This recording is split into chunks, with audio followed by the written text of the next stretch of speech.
soup. I think we all love flagons. This poem's called These Colors Burn Easy. The sign by the flag said, these colors don't run. Or maybe this white color and would-be white colors like red and blue don't run. But then dinosaurs didn't run fast enough in the Ice Age.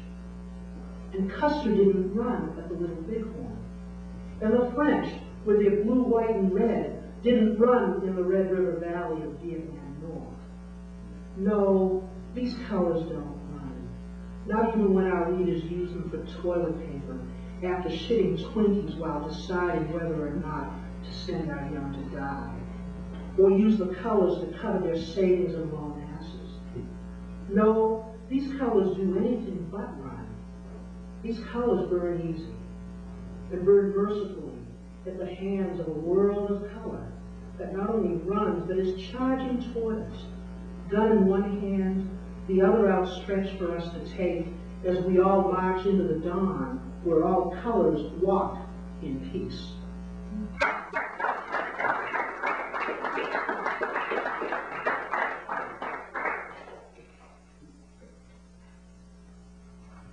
This one's called Subway Sound. She's 20 years too late, said my sagely friend. Either that, I replied, or she's heralding the next round. Later, she told me that she hadn't gotten so much practice as since she started jamming in the streets. She spoke of her cottage industry tape sales, lamenting that her Xerox cassette covers were terrible, unlike the glossy ones which were on the way, which is fine. Personally, I love tape for music. A drunken man kept lecturing his newfound adopted daughter about how she doesn't belong in the suburb. But tonight, she's underground, jamming to prepare for the cultural explosion to come. In this, the era of kinder, gentler iron fists in velvet gloves worn by folks named George and Dan. Tonight, in this Christmas season, the coins and dollar bills drop into the padded cloth guitar case. And tonight, I get into the swing right in that home.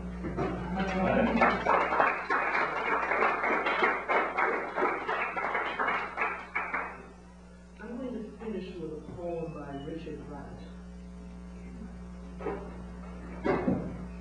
It's a long out of print poem. I found this book in the intersection of Crowded Bookstore today. It literally is a find.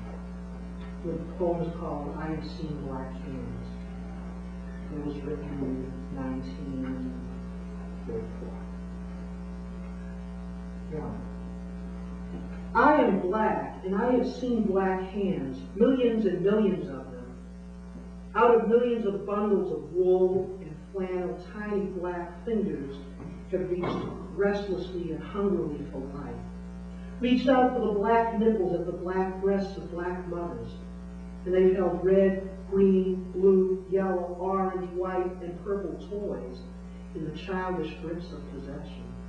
And chocolate drops, peppermint sticks, lollipops, wine balls, ice cream cones, and sugared cookies in fingers sticky and gummy. And they've held balls and bats and gloves and marbles and jackknives and slingshots and spinning tops in the thrill of sport and play, and pennies and nickels and dimes and quarters, and sometimes on New Year's, Easter, Lincoln's birthday, May Day, a brand new green dollar bill. They've held pens and rulers and maps and tablets and books in palms spotted and smeared with ink. And they've held dice and cards and half-pint flasks and cue sticks and cigars and cigarettes in the pride of maturity. 2.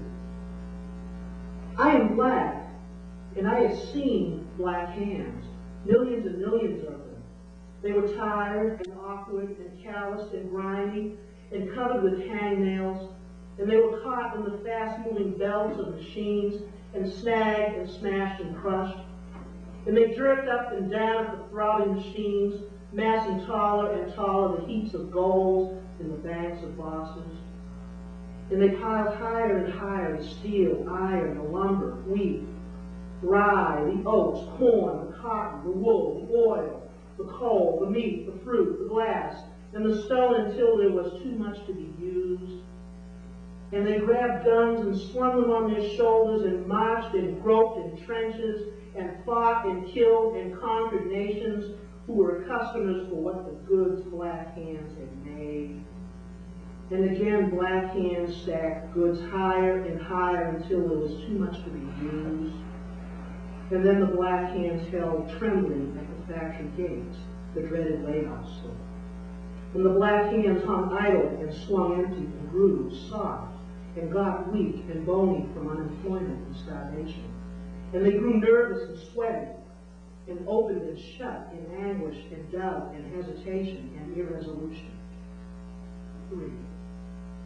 I am black, and I have seen black hands, millions and millions of them, reaching hesitantly out at days of slow death for the goods they had made, but the bosses had warned that the goods were private and did not belong to them. And the black hands struck desperately out in defense of life, and there was blood. But the enraged bosses decreed that this too was wrong. And the black hands felt the cold steel bars of the prison they had made. In despair, tested their strength and found that they could neither bend nor break them. And the black hands fought and scratched and held back, but 1,000 white hands took them and tied them.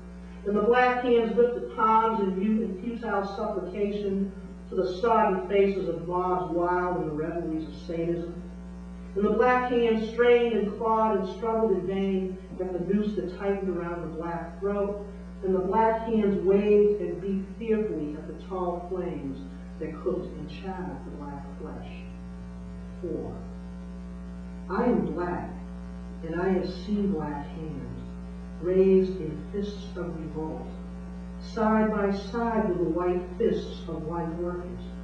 And someday, and it is only this which sustains me, someday there shall be millions and millions of them on some red day in a burst of fists on a new horizon.